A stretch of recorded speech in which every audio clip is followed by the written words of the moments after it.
जय हिंद जय Bharat dear viewers আপনারা জানেন যে পাকিস্তানের জঙ্গিরা ভারতীয়দের ধর্ম জিজ্ঞেস করে মেরেছিল আর তার বদলা নিতে ভারত নিজেদের ধর্ম জানিয়ে ঘরে ঢুকে পাকিস্তানি জঙ্গিদেরকে নিকেশ করে দিয়ে এসেছে। ভারতের ড্রোন এবং মিসাইল হামলায় পাকিস্তানের 7টা শহরের এয়ার ডিফেন্স সিস্টেম সম্পূর্ণ ধ্বংস হয়ে গেছে আর সেই সুযোগে ভারতীয় এয়ারফোর্স লাহোর ইসলামাবাদ সহ পাকিস্তানের 15টা শহরে বিধ্বংসী বোমা হামলা চালিয়েছে। অন্যদিকে ইন্ডিয়ান নেভির যুদ্ধজাহাজ আইএনএস বিক্রান্ত পাকিস্তানের করাচি বন্দরকে রীতিমতো ধ্বংসস্তূপে পরিণত করে দিয়েছে।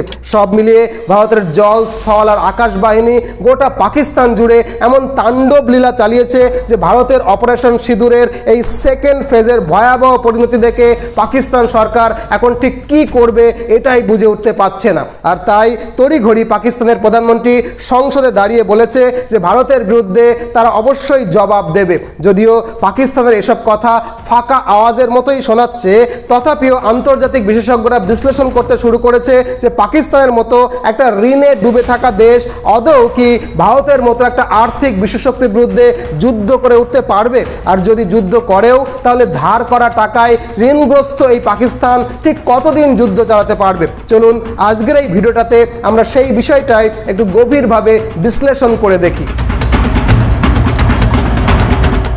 দেখুন, ভিডিওর শুরুতেই আপনাদের মনে করিয়ে দিই যে 2023 সালে পাকিস্তান কেবল দেউলিয়া হতে বাকি ছিল। আন্তর্জাতিক ঋণদাতাদের টাকা ফেরত দেওয়ার মতো কোনো ক্ষমতাই ছিল না পাকিস্তানের। সেই সময় পাকিস্তানকে দেউলিয়া হওয়া থেকে বাঁচাতে ইন্টারন্যাশনাল মনিটারি ফান্ড মানে IMF কোনো রকমে একটা বেল আউট প্যাকেজ দেয় যাতে পাকিস্তান ডিফল্ট না করে বসে। কারণ একটা দেশ যদি একবার ডিফল্ট করে মানে দেউলিয়া হয়ে যায় তাহলে সেই দেশের গোটা অর্থনীতি কার্যত ভেঙে পড়ে। আর এটা তো 2025 সাল, এই 1.5 বছরে পাকিস্তানের অবস্থা ভালো হওয়ার বদলে যে আরো খারাপ হয়েছে সেটা পাকিস্তানের অর্থনীতির দিকে তাকালেই পরিষ্কার বোঝা যায়। বর্তমানে পাকিস্তানের মোট জিডিপি এখন মাত্র 350 বিলিয়ন মার্কিন ডলার, যেটা ভারতের মহারাষ্ট্র বা তামিলনাড়ুর জিডিপির থেকেও কিন্তু অনেকটা কম। আবার পাকিস্তানের ফরেন এক্সচেঞ্জ রিজার্ভ মানে বৈদেশিক মুদ্রার ভান্ডার আছে মাত্র 8 থেকে 9 বিলিয়ন ডলার, যেটা দিয়ে পাকিস্তানের বড়জোর 1 মাস চলতে পারে। উপরন্তু IMF বা ইন্টারন্যাশনাল মনিটারি ফান্ডের 2023 সালে যে 7 বিলিয়ন ডলারের বেল আউট প্যাকেজটা দিয়েছিল সেটাও কিন্তু ইতিমধ্যে খরচ করে ফেলেছে পাকিস্তান।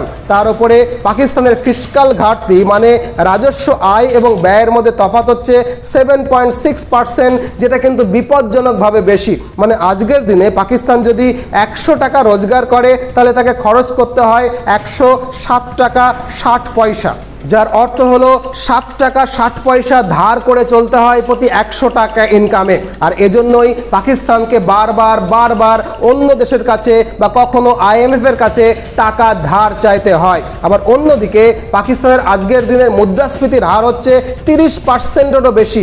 ভাবুন একবার, গত বছর যে জিনিসটার দাম 100 টাকা ছিল এবছর সেই একই জিনিসের দাম 130 টাকা হবে আর পরের বছর সেই একই জিনিসের দাম 169 টাকা হবে।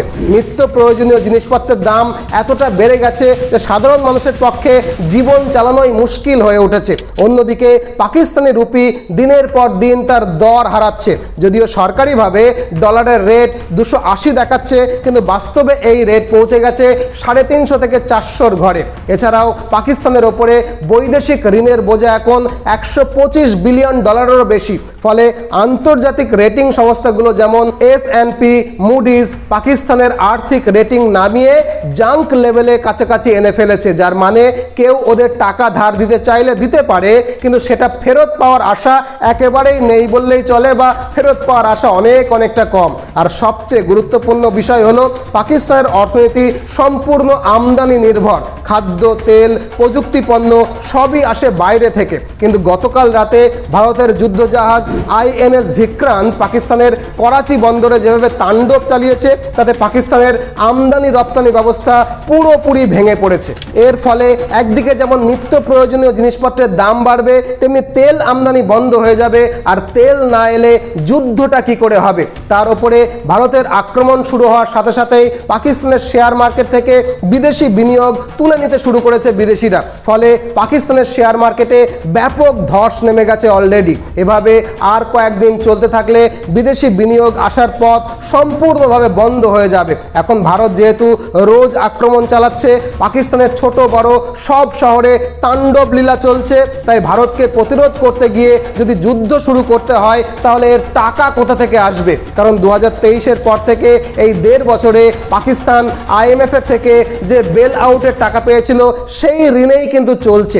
যদিও 2023-এ IMF স্পষ্ট করে বলে দিয়েছিল তারা তখনই সাহায্য করবে যখন পাকিস্তান জঙ্গিদেরকে সাহায্য করা বন্ধ করবে এবং প্রতিরক্ষা খাতে খরচ কমাবে। কিন্তু বাস্তবে দেখা যাচ্ছে পাকিস্তান উল্টো পথেই হেঁটেছে। IMF-এর থেকে ঋণ নিয়ে পাকিস্তান জঙ্গিদেরকে টাকা দিয়েছে, আবার প্রতিরক্ষা খাতেও রীতিমতো খরচ বাড়িয়েছে।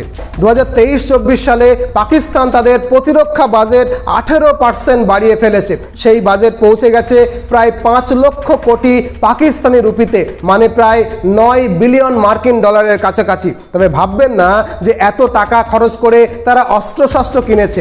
এই বাজেটের বেশিরভাগই কোনো না কোনো বড় অঙ্কের প্রযুক্তি কেনার জন্য খরচ হয়নি, বরং সেনাদের পেনশন এবং বেতন দিতেই চলে গেছে। অর্থাৎ প্রতিরক্ষায় তেমন কোনো বড় উন্নয়ন হয়নি, কোনো বড়সড় অস্ত্রও কিন্তু কেনেনি পাকিস্তান। আর এই সব মিলিয়ে সহজেই বোঝা যায় যে আজকের দিনে পাকিস্তান যুদ্ধ চালানোর মতো অবস্থায় নেই। বাইরে থেকে যতই এরকম স্ট্রং দেখাক না কেন, ভেতর থেকে কাঠামোটা কিন্তু একেবারে ফাঁপা। পাকিস্তানের সরকারের বেশিরভাগ টাকাই চলে যায় পেনশন এবং সরকারি কর্মচারীদের বেতন এবং আগে থেকে নেওয়া ঋণের সুদ মেটাতে। দেশের হাতে এখন যে সামরিক সরঞ্জাম আছে সেটাও খুব অল্প পরিমাণে বা সীমিত। আর তাছাড়া নিজেদের দেশে আধুনিক অস্ত্র তৈরি করার মতো কোনো শক্তি বা সামর্থ্যও কিন্তু পাকিস্তানের নেই, বরং চীন থেকে আমদানি করা অস্ত্রের ওপরেই তাদের নির্ভর করতে হয়। এমতো অবস্থায় যদি যুদ্ধ চালাতে হয় তাহলে অস্ত্র আমদানির খরচ বেড়ে যাবে বহুগুণ। সৈন্যদের যাতায়াত, জ্বালানি, লজিস্টিক, গোলা বারুদ এই সবের পেছনে প্রচুর পরিমাণে টাকা লাগবে। এই টাকাটা কোথা থেকে আসবে? একটা সময় ছিল যখন সৌদি আরব বা UAE-র মতো উপসাগরীয় দেশগুলো পাকিস্তানের পাশে এসে দাঁড়াতো। 2024 সালে সৌদি আরব পাকিস্তানকে আর নতুন করে ঋণ না দেওয়ার ঘোষণা করে দিয়েছে, কারণ অলরেডি পাকিস্তান 2 বিলিয়ন মার্কিন ডলারের ঋণ নিয়ে রেখেছে, যেটা ফেরত দেওয়া তো দূরের ব্যাপার, সুদ পর্যন্ত দিতে পারছে না। তাছাড়া আরব এবং UAE-র দেশগুলো এখন ভারতের সঙ্গে অনেক ঘনিষ্ঠ সম্পর্ক তৈরি করে ফেলেছে। তাই ভারত পাক যুদ্ধে তারা পাকিস্তানের পাশে দাঁড়াবে এরকম ভরসা খুদ পাকিস্তানও কিন্তু করতে পারছে না। তাছাড়া আমেরিকা গত 4-5 বছরে পাকিস্তানকে তেমন কোনো সাহায্য করছে না। আর ভারত যেদিন থেকে পাকিস্তানকে মারতে শুরু করেছে ঠিক তার পরের দিনই আমেরিকার বিদেশ দপ্তরের সচিব বিবৃতি দিয়ে ঘোষণা করেছে যে এটা ভারত এবং পাকিস্তানের দ্বিপাক্ষিক ব্যাপার, এখানে আমেরিকা কোনো রকমভাবেই হস্তক্ষেপ করবে না। তার মানে আমেরিকা কিন্তু হাত ঝেড়ে ফেলেছে, আর তাই আমেরিকার পাকিস্তানকে অর্থ সাহায্য করার কোনো প্রশ্নই ওঠে না। আর বাকি রইল চীন। চীন হয়তো কিছুটা সাহায্য করতে পারে, তবে আমেরিকার সঙ্গে ট্যারিফ যুদ্ধে জড়িয়ে চীনের এখন নিজেরই নাজেহাল অবস্থা। তাছাড়া যেহেতু চীন একটা প্রোডাকশন হাব এবং আমেরিকা এবং তার সহযোগী দেশগুলো চীনের কাছ থেকে কোনো রকমের মালপত্র কিনছে না, তাই মালপত্র বিক্রি করবার জন্য চীনের কাছে অবশিষ্ট বাজার যেটা হাতে রয়েছে সেটা হলো ভারতের বিরাট বাজার। তাই পাকিস্তানকে অর্থ সাহায্য করতে গিয়ে চীন নিজেদের এই দুরবস্থায় ভারতের বাজারকে হাতছাড়া করবে বলে মনে হয় না। এবার আসি ইন্টারন্যাশনাল মনিটারি ফান্ড বা IMF এর কথায়। 2023-এ IMF শর্ত দিয়েছিল, যে শর্ত কিন্তু পাকিস্তান মানেনি। তাই এবছর পাকিস্তানের ঋণ পাওয়ার কোনো সম্ভাবনাই নেই। তাছাড়া যুদ্ধ বাঁধার 1 সপ্তাহ আগে নির্মলা সীতারামন IMF-এ গিয়ে তীব্রভাবে প্রতিবাদ জানিয়ে এসেছে যে পাকিস্তানকে অর্থ সাহায্য করা মানে জঙ্গিদের বারবারন্ত হওয়া। আর এই মুহূর্তে আন্তর্জাতিক কূটনীতিতে ভারতের যা প্রভাব, তাতে করে IMF নতুন করে পাকিস্তানকে ঋণ দেবে বলে মনে তো হয় না। তাই সব মিলিয়ে এই মুহূর্তে পাকিস্তান এমন একটা অবস্থায় এসে পৌঁছেছে যেখানে বিদেশি ঋণদাতারা তাদের ওপরে আস্থা হারিয়ে ফেলেছে। ফলত বন্ড মার্কেট নেমে যাচ্ছে আর বিদেশি বিনিয়োগও একেবারেই আসছে না। IMF ঋণ দেবে না, সৌদি আরব, UAE, চীন, আমেরিকা এরা কেউই ঋণ দেবে না। সব মিলিয়ে দেশের অর্থনীতি ভেঙে পড়ার মতো অবস্থায় গিয়ে পৌঁছেছে। অন্যদিকে ভারত এখন আর্থিক সুপার পাওয়ার হিসাবে রাজ করছে দুনিয়া জুড়ে। যদি তুলনা করেন তাহলে দেখতে পাবেন পাকিস্তানের অর্থনীতি 350 বিলিয়ন ডলারের আর ভারতের অর্থনীতি এর কয়েক গুণ বেশি $4 ট্রিলিয়ন কাছাকাছি।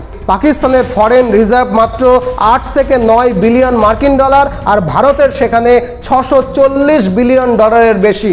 পাকিস্তানের যেখানে বছরে 7.6 বিলিয়ন ডলার প্রতিরক্ষা খাতে খরচ হয়, ভারত সেখানে খরচ করে 70 থেকে 80 বিলিয়ন ডলারের বেশি। ভারতের হাতে রয়েছে ব্রহ্মোস, তেজসের মতো দেশীয় আধুনিক অস্ত্রসজ্জা, যেগুলো ব্যবহার কিন্তু এখনও পর্যন্ত পাকিস্তানের বিরুদ্ধে হয়নি। আর পাকিস্তান তো নিজের দেশে কিছুই তৈরি করতে পারে না, পুরোপুরি আমদানি নির্ভর একটা দেশ। ফলে ভারত পাক যুদ্ধ আসলেই একটা অসম যুদ্ধ, আর তাই খুব স্বাভাবিকভাবেই ভারতের মতো মহাশক্তির বিরুদ্ধে পাকিস্তানের এক সপ্তাহের বেশি টিকে থাকতে পারাটা খুবই কঠিন। তাছাড়া পাকিস্তানের কাছে ট্যাঙ্ক, এয়ারক্রাফট এগুলোর স্পেয়ার পার্টসের খুব অভাব। আজকের পাকিস্তানের সবচেয়ে বড় সমস্যা কিন্তু এটাই, কারণ যদি পাকিস্তান যুদ্ধে দীর্ঘমেয়াদীভাবে টিকে থাকতে চায় তাহলে ট্যাঙ্ক এবং এয়ারক্রাফটের এই স্পেয়ার পার্টসগুলো অত্যন্ত গুরুত্বপূর্ণ, বিশেষ করে যুদ্ধের সময়। কারণ যুদ্ধের সময় অনেক কিছুই ভেঙে পড়তে পারে, আর তখন দ্রুত সেগুলোর মেরামতের প্রয়োজনে এই স্পেয়ার পার্টসের প্রয়োজন হয়। পাশাপাশি গতকাল ভারত করাচি বন্দরে যেভাবে তাণ্ডব লীলা চালিয়েছে, তাতে পাকিস্তানের ফুয়েল আর খাবারের সংকট কিন্তু ক্রমাগত বাড়ছে। অন্যদিকে পাকিস্তানের সেনাবাহিনীও কিছুদিনের মধ্যেই অন্য আর একটা সমস্যায় পড়বে, কারণ এরপর তাদের বেতন দিতে দেরি হবে, আর 2-3 মাস পর বেতনই হয়তো বন্ধ হয়ে যাবে। এর ফলে পাকিস্তানের সেনাবাহিনীর মনোবল এমনিতেই ডাউন। তাছাড়া সম্প্রতি এক রিপোর্টে বলছে পাকিস্তানের হাতে মাত্র 4 দিনের মতো গোলা বারুদ মজুদ রয়েছে, মানে পাকিস্তান আর সর্বোচ্চ 96 ঘন্টা মতো টিকতে পারবে। পক্ষান্তরে ভারত এখন একটানা 6 মাস থেকে 1 বছর যুদ্ধ চালিয়ে যেতে পারবে। অন্যদিকে এই মুহূর্তে ভারতের হাতে রয়েছে দেশীয়ভাবে তৈরি BrahMos missile, Tejas fighter jet, অগ্নি সিরিজের মিসাইল, অরুণাচল প্রদেশ থেকে রাজস্থান পর্যন্ত সক্রিয় র্যাডার নেটওয়ার্ক এবং শক্তিশালী সাইবার ইউনিট। আর পাকিস্তানের অস্ত্র, জ্বালানি, আমদানি সবই বিদেশ নির্ভর। আর এখন ভারত যখন পাকিস্তানকে মারতে শুরু করেছে, তখন বিদেশি সাহায্যের কোনো নিশ্চয়তাই আর নেই। সুতরাং প্রশ্ন উঠছে, একদিকে টাকার অভাব, অন্যদিকে কূটনৈতিক সমর্থন নেই।